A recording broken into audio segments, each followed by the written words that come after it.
CST, le dernier talent de l'équipe de Vianney, encore en lice pour la finale de The Voice 2023, qui sera diffusée ce samedi 3 juin sur TF1. À quelques heures du direct, le candidat a évoqué ses chances de victoire. Qui sera le successeur de Nour, la grande gagnante de The Voice en 2022. Ils ne sont plus que 4 talents encore dans la course pour tenter de remporter le titre tant convoité de la plus belle voix dans cette 12e édition, Aurélien, le candidat de Zazie, Arslan et Misha de la team Amel Bent ou Jérémy Levif, le dernier membre de l'équipe de Vianney. Ce dernier, qui avait déjà tenté l'aventure au Royaume-Uni, s'était arrêté à l'époque aux portes de la finale. Aujourd'hui, ce professeur de français et d'allemand en Écosse compte bien tout faire pour gagner cette édition dont la finale se tiendra ce samedi 3 juin 2023 sur TF1. Entretien. Le talent qui à chaque fois m'époustoufle, en plus de sa gentillesse, CST lui, Jérémy, persuadé que le vainqueur de The Voice 2023 sera Aurélien. Télé Loisirs, dans quel état d'esprit êtes-vous à l'approche de la finale en direct? Jérémy Levif, bizarrement, je ne stresse pas, pour l'instant. C'était pareil pour les demi-finales.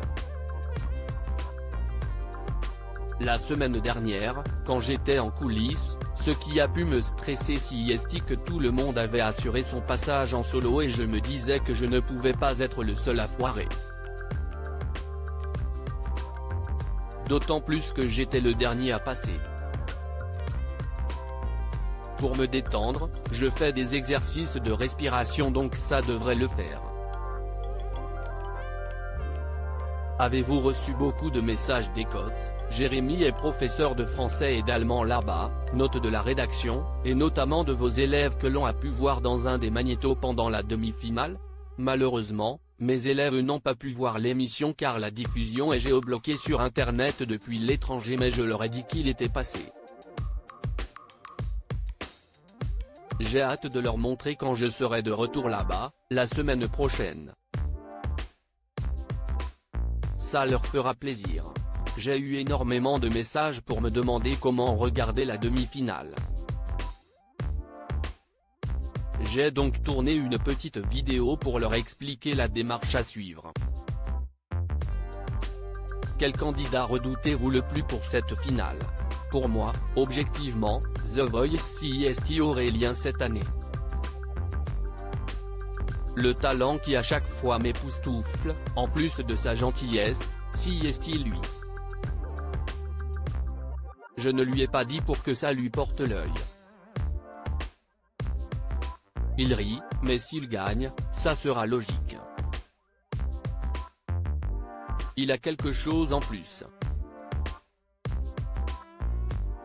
Dès qu'il chante, j'ai la chair de poule.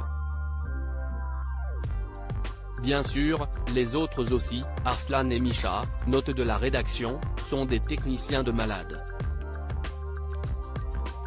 Personne n'a la même texture de voix que Misha et Arslan ne se loupent jamais. Je les admire tous mais Aurélien sort du lot. Quels sont tes points forts pour gagner? J'ai une bonne chanson, CST un challenge pour moi. Je ne l'ai jamais interprétée en live avant car je n'avais pas la prétention d'être à la hauteur pour cette chanson. Elle m'avait effleuré l'esprit pour la finale mais CST Vianney qui l'a suggéré. CST un titre en anglais, CST un monument et tout le monde connaît la personne qui l'a rendu populaire. Mon objectif n'est pas d'être dans la démonstration de mes compétences vocales. Ça me fait plaisir quand Vianney me dit que CST bien dosé. Ça m'horrifierait si les gens pensaient que je veux me la péter. Mon choix de chanson reste donc cohérent avec ce que je suis pour la finale. Mon challenge sera de reprendre cette chanson en la mettant à ma sauce. Je n'avais même pas préparé mes affaires car je ne pensais rester qu'une semaine. Jérémy Le Vif surpris d'être en finale de The Voice 2023. Vous vous êtes arrêté en demi-finale dans la version britannique. Est-ce que le fait d'être en finale en France est une victoire pour vous? J'avais déjà eu 4 coachs retournés au Royaume-Uni, donc en France, si personne ne se retournait, ça m'aurait fait mal à mon ego.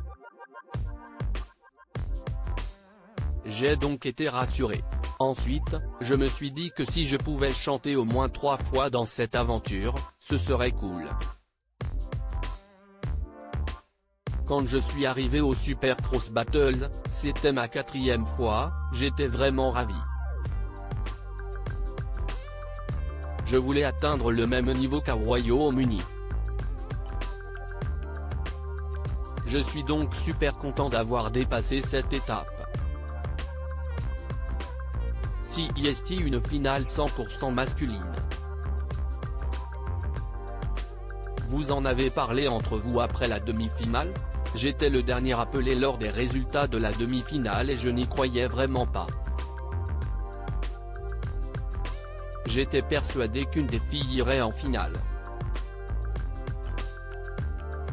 Je n'avais même pas préparé mes affaires car je ne pensais rester qu'une semaine. Il rit, c'était la première fois que j'allais dans une laverie pour nettoyer mes caleçons pour tenir jusqu'à la finale. J'ai parlé avec les filles en coulisses et notamment Kiona, ma coéquipière de l'équipe de Vianney. Nous avons gardé contact. Je suis touché et honoré de représenter cette team.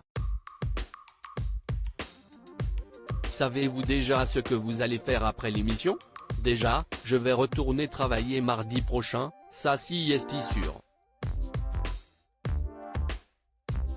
Il rit, je suis en train de sécher les cours actuellement.